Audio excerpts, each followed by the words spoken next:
नमस्कार दोस्तों, स्वागत है आप लोगों का आज की एक नई वीडियो में। तो आज की वीडियो में हम लोग जानेंगे कि चुनाव आयोग की तरफ से आप लोगों को नोटिस आया है कि नहीं, इस लोग कैसे चेक करेंगे।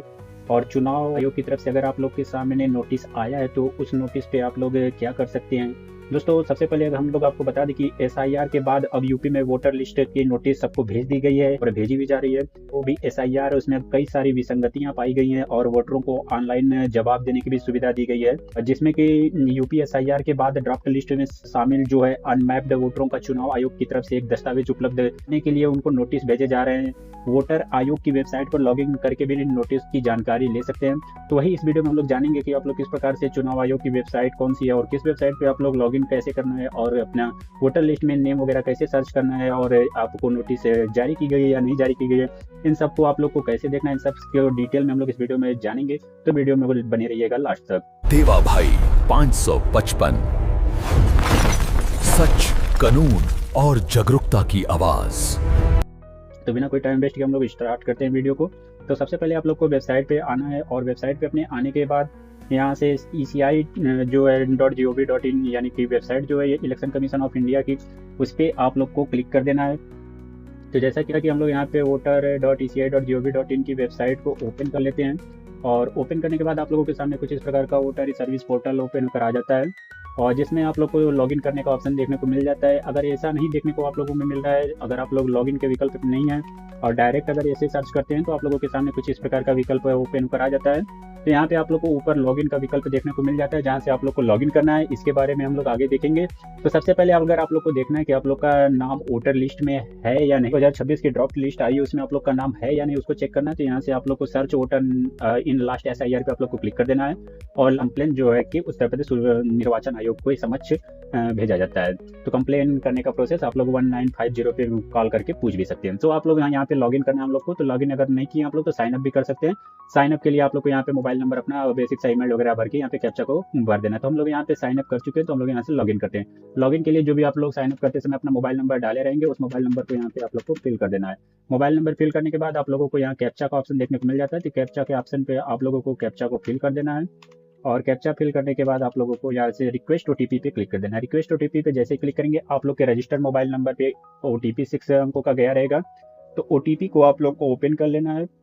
तो हम लोग OTP को फिल कर लिया और वेरीफाई एंड लॉगिन पे क्लिक कर देना है। वेरीफाई एंड लॉगिन पे आप लोग जैसे ही क्लिक करेंगे आप लोग का अकाउंट सक्सेसफुली लॉगिन हो जाएगा और यहाँ पे आप लोग को ऊपर देखने को मिल जाता है आप लोग का अकाउंट लॉगिन। तो यहाँ पे आप लोग को प्रोफाइल पे क्लिक कर देना है। प्रोफाइल पे जैसे ही क्लिक करेंगे आप लोगों के प्रोफाइल आप लोग के सामने ओपन होकर आ जाती है, जिसमें कि आप लोगों को यहाँ submit document against notice issued पे आप लोग को क्लिक कर देना है। जैसे ही आप लोग इस पे क्लिक करते हैं आप लोग को अपना EPIC नंबर यहाँ पे भरने को आ जाता है। तो यहाँ से आप लोग अपना EPIC नंबर जैसे ही भरते हैं यहाँ पे सेंड OTP का ऑप्शन दे देता है। OTP आप लोग के रजिस्टर्ड मोबाइल पे एक बार अगेन चली जाती है। तो यहाँ से आप लोग को अपनी OTP जो भी नई OTP आई है आप लोग के मोबाइल में उसको यहाँ पे फिल कर देना है। OTP फिल करने के बाद आप लोग को यहाँ सर्च पे क्लिक कर देना है। सर्च पे जैसे ही क्लिक करेंगे आप लोगों के सामने कुछ इस प्रकार का अगर एरर होकर आ रहा है जिसमें लिख रहा है कि no notice has been generated as on the day please check after few days. तो जिसमें कि इसका मतलब होता है कि आप लोगों के समक्ष या आप लोगों के लिए कोई भी नोटिस जारी नहीं की गई, अगर ऐसे आप में शो कर आता है तो। और चलिए हम लोग देखते हैं कि अगर आप लोग में नोटिस आई रहेगी तो आप लोगों को किस प्रकार से दिखेगा। तो हम लोग दूसरे अकाउंट को लॉगिन कर लेते हैं और लॉगिन करने के बाद देखते हैं कि अगर नोटिस आई रहेगी तो आप लोग को किस प्रकार को देखने को मिलता है। तो दूसरा अकाउंट हम लोग लॉगिन कर लिए हैं। इसके बाद हम लोग यहाँ पे प्रोफाइल पे क्लिक कर देते हैं। प्रोफाइल पे क्लिक करने के बाद हम लोग का प्रोफाइल इस प्रकार से ओपन पे आ जाता है। तो जिसमें हम लोग यहाँ पे submit document against notice issued पे अगेन क्लिक कर देते हैं। इसके बाद क्लिक करने के बाद हम लोग को इंटर EPIC नंबर हम लोग को इंटर करने को आ जाता है। जो भी आपका EPIC नंबर है उसको इंटर करके सेंड OTP पे क्लिक करेंगे तो आप लोगों के मोबाइल पे एक बार फिर से OTP जाएगी, जिस प्रकार से हमने पहले अभी प्रीवियस में थोड़ा देर पहले चेक किया था। तो इसी प्रकार से आप लोग को यहाँ पे अपनी OTP फिल करके सर्च पे क्लिक कर देना है। सर्च पर क्लिक करेंगे तो आप लोग के सामने किसी इस प्रकार की नोटिस ओपन होकर आ जाती है जिसमें कि लिखा है कि please ensure that your name on the Aadhaar card exactly match on your name of EPIC। क्योंकि आपका आधार कार्ड पे नाम है वो आधार कार्ड का नाम आपकी EPIC यानी कि वोटर ID कार्ड के नाम पे एग्जैक्ट मैच करना चाहिए, यानी कि जो भी उस पे है वही सेम इस पे भी रहना चाहिए। In case your name does not match, please contact your BLO to submit the document offline। अगर आप लोग का नाम कुछ परिवर्तित है, जैसे कि आपके आधार कार्ड पे और आपके वोटर ID कार्ड पे दोनों पे अगर नाम both of document your name is enter on the both of document with different, so you will contact your BLO on the offline mode। तो आप लोगों को अपने ऑफलाइन मोड में अपने बीएलओ से कांटेक्ट करना पड़ेगा, जिसके माध्यम से आप लोग को अपना आधार कार्ड और जो भी डॉक्यूमेंट बीएलओ आपको बताएंगे उसको डॉक्यूमेंट को अपना सबमिट कर देंगे, तो आप लोग का दोनों को सही हो जाएगा। लेकिन मेरे केस में देखिए क्या लिखा है, मेरे केस में लिखा है कि due the following the mismatch between the name of your father as given in the current electorals as per given in the electorals prepare during the previous SIR, यानी कि हमारा जो पिता का नाम है उसको प्रीवियस एसआईआर जो कि अभी कराया गया था असेंबली वाला, उसमें मेरा जो फादर नेम है वो मिसमैच है यानी इनकरेक्ट है। As per the linkage shown in your enumeration form, जो कि हमारा इन्यूमरेशन फॉर्म भरा गया था उसमें फादर नेम जो है मिसमैच है। सो ये नोटिस आई और लिखा है आगे कि you seem to be incorrectly linked with the electorals prepare during the previous SIR, जो कि आपका पहले का एसआईआर है उसमें आप लोग का जो भी मेरा मतलब मेरे में जो भी है डिटेल वगैरह सब गलत लिखा हुआ है, मतलब कि फादर का नाम और मेरा नाम दोनों में अंतर है। तो आप लोगों के केस में क्या हो सकता है कि आप लोगों में कुछ इस प्रकार की अगर समस्या होगी तो यही समस्या दिखा देगा, अगर आप लोग में यह समस्या नहीं होगी और कोई भी समस्या होगी तो यही आप लोग का दिखाएगा कि आप लोग में क्या समस्या है। तो मेरे केस में फादर का नेम में मिसमैच है, यानी कि पुरानी एसआईआर के वोटर लिस्ट में और अभी की वोटर लिस्ट में पिता का नाम अलग अलग है। ठीक, तो इस प्रकार का है। तो इसमें आप लोग को क्या करना है कि यहाँ पे आप लोग को upload supporting document against notice reference number आप लोग को यहाँ से मिल जाता है, इसके माध्यम से भी आप लोग यहाँ से सेलेक्ट करके इसको भी सर्च कर सकते हैं। तो आप लोग को यहाँ पे क्या करना पड़ेगा, इसमें डॉक्यूमेंट देखिए अपलोड करना है proof of relationship with parent, आपके पिता से आपका संबंध जो भी डॉक्यूमेंट पर अंकित हो उस डॉक्यूमेंट को आप लोग को यहाँ पे अपलोड करना है।